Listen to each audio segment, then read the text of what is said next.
depan. Iya. Oke.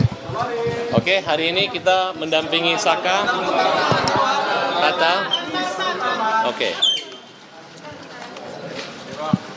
Kita agak ngaret 1,5 jam karena penjemputan LPSK dari Cirebon terhambat 1 jam dan hari ini sudah istirahat untuk makan siang dan lanjut pemeriksaan sekarang. Demikian. Jadi agenda pemeriksaan hari ini adalah keterangan Saka Tatal terkait 2016 terhadap keterangan Aib dan Dede. Jadi kita sudah bilang juga kepada Saka Tatal untuk kooperatif apa yang ditanyakan oleh penyidik dan membongkar semua peristiwa yang terjadi 2016 seperti apa. Karena keterangan Dede dan Aib itu kita lihat bahwa dia pun juga tidak menyaksikan terhadap kasus pembunuhan dan pemerkosaan. Jadi kasus dari keterangan Dede ini mengakibatkan 7 terpidana dihukum seumur hidup dan Saka Tatal dihukum 8 tahun penjara. Maka dari itu keterangan Dede dan Aib inilah bersumber dari awal. Dia faktanya, dia tidak melihat kasus terjadinya pembunuhan dengan pemerkosaan. Maka kita akan lihat kan perkembangan seperti apa nanti. Ya, Saka Tatal udah siap kan? Bagaimana Saka Tatal? Ada tambahan sedikit. Betul tambahan. Oh iya, Saka dulu. Insya Allah Saka siap akan memberi keterangan sebenar-benarnya dan tidak akan ada lagi yang ditutup-tutupi. Jadi insya Allah Saka siap. Keterangan kunci yang mau Saka sampaikan apa? Yang menguatkan?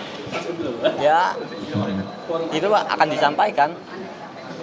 Salah satunya apa? Batal keterangan Dede semua. Ya, salah satunya kan Saka nggak ada di situ. Saka juga nggak kenal Aib, Dede nggak kenal sama sekali. Apa yang disampaikan Saka itu sudah selesai dengan sumpah kemarin bahwa Saka tidak terlibat dalam pembunuhan itu. Ya, gitu ya kira-kira. Ada barang bukti tambahan yang kira-kira dibawa hari ini? Nanti pengacara ya. Nggak tahu. Saya bawa BAP Aib dan Dede. Ini bawa koper nih. Jadi Ini ini berkas. Isinya apa aja nih, Pak? Ini bagi ini Ya, berkas itu isinya. ditambahin. Ya sebetulnya kan Dede dan Aib kan seolah-olah melihat peristiwa terjadinya pelemparan. Sementara peristiwa itu tidak pernah ada menurut Dede karena dia juga tidak melakukan itu. Dede hanya diminta untuk membuat BAP, memberikan keterangan. Padahal Dede tidak tahu peristiwanya. Kalau ini isinya berkas-berkas semua di 2016. Oke, tambah dikit Pak Tajudin. Iya, Pak Tajudin. saya pengacara dari Makassar. Saya datang khusus untuk mendampingi Saka karena saya menganggap bahwa dia adalah orang yang sangat benar dan tidak terlibat sama sekali dalam kasus ini.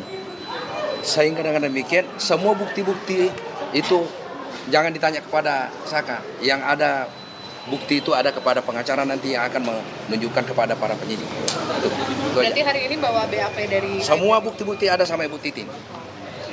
Ya.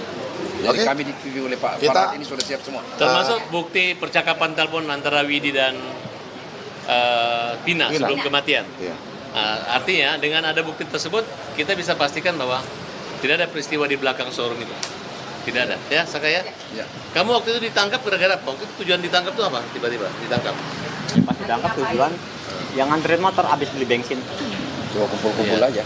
Tidak ada kan bahwa peristiwa itu ya? Sepertinya. Jadi Nggak ketika Widya dengan Mega diminta saksi sebagai saksi dalam PK kemarin, kesesuaiannya ada. Artinya bahwa Widya mengatakan jam 22 berapa Bu? 22.05 berkomunikasi dengan Vina dan kita bawa buktinya ini dan kita akan kasih lihat Bukti ini. ekstradisi Oke, itu emang diperoleh di pengadilan atau bagaimana? Sudah ada dalam berkas. Itu sudah ada dalam berkas 2016 tapi tidak pernah dibuktikan. Saya juga nggak tahu kan kenapa itu nggak pernah dibuktikan.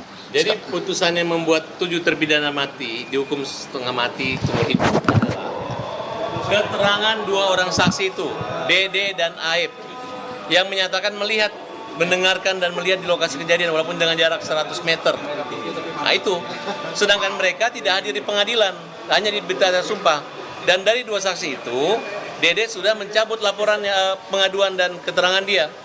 Nah, tinggal Aib. Nah, Aib kalau misalnya mengaku disuruh Rudiana, maka beban pidana kejahatan ini jatuhnya pada Rudiana kalau diarahkan. Tapi kalau dia tidak mengaku, kita punya bukti-bukti, maka tidak ada ampun lagi buat Aib dan proses Aib bebaskan 7 terpidana.